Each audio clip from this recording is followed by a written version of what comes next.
Victory is not one of the words I use when I talk about what happened in Iraq. When I think about the many war zones I have worked in, Iraq is still the one that breaks my heart like no other.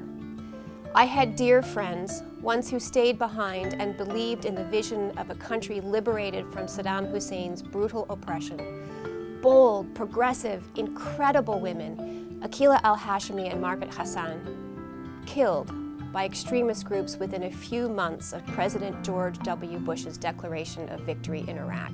U.S. failures in the aftermath of the war were catastrophic and numerous. Systematic torture by U.S. forces at Abu Ghraib, massive profiteering and corruption in the reconstruction sector.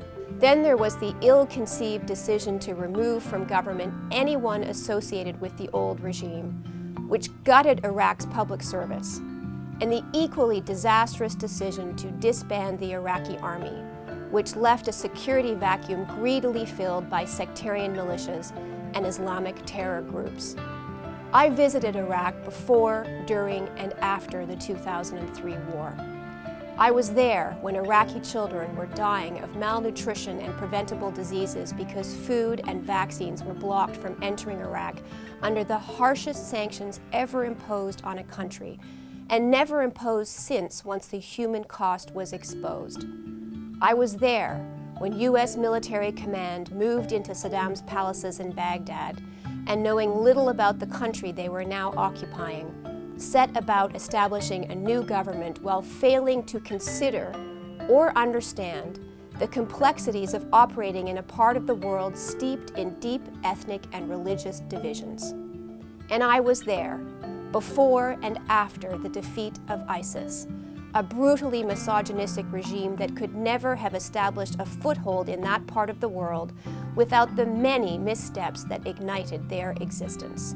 Iraq is still a country on the brink, and 15 years after that ill-conceived invasion, the country is in grave danger of civil war, if not outright regional conflict. Terrorist attacks still occur at an alarming rate, traumatizing an already war-weary population. Territorial disputes between Iraqi Kurds and the central government have resulted in a military standoff, with the Iraqi government closing off the Kurdish airport late last year and seizing disputed oil-producing areas.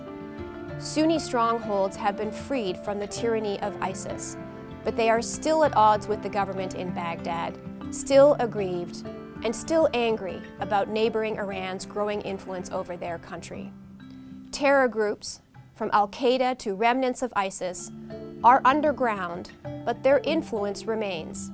And while they are not expanding their numbers or their territory in the same way that they were 3 years ago, they are still a major threat to global peace and security. Is there any hope for Iraq?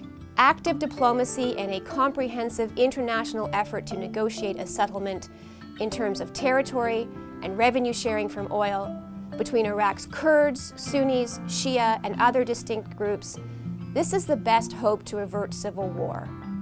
Efforts to strengthen Iraq's economy through large-scale investment in repairing the country's shattered infrastructure are also critical.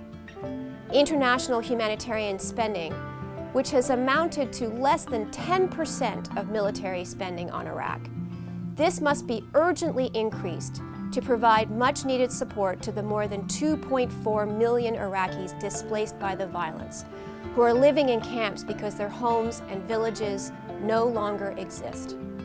That money is desperately needed for education, income-generating programs, and other forms of health and social assistance, especially for Iraq's women and children. And pressure must be brought to bear on foreign countries who have been helping to fuel the violence in Iraq for their own protectionist reasons. And those countries include Turkey, Qatar, Saudi Arabia, and Iran. None of this is a guarantee, of course. Iraq, by conspicuous and tragically imperialistic design, is a complex, unsettled place. But it also has a rich history. It is the birthplace of civilization, and it has tremendous pride. If just a fraction of the effort that has gone into crippling Iraq was now directed at supporting civilians and reaching a peaceful resolution on key oil sharing and territorial concerns, it is not wishful thinking to believe that the Iraqi people will finally be able to live free from war and violence.